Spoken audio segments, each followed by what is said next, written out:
Welcome to the Slop Temple. We pray this video helps. You begin by configuring OBS so clips are instant and reliable. First, add the capture source you need, game, window, or display, so OBS records the right feed.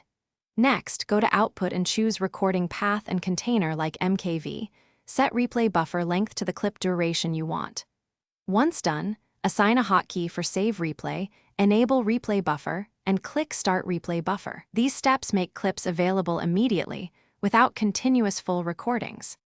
Now capture the actual clips. Press your Save Replay hotkey to instantly dump the last X seconds from the replay buffer into a file.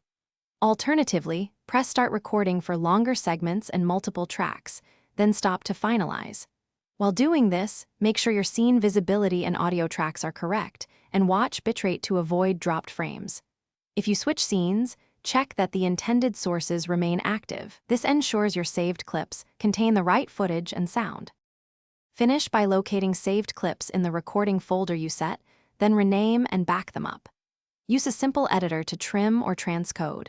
Convert MKV to MP4 if required for sharing. If something goes wrong, here's a key troubleshooting tip. Verify replay buffer was running and your Save Replay hotkey was registered.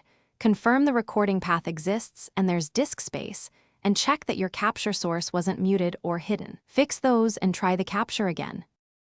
Thanks for watching. Consider subscribing if we helped you.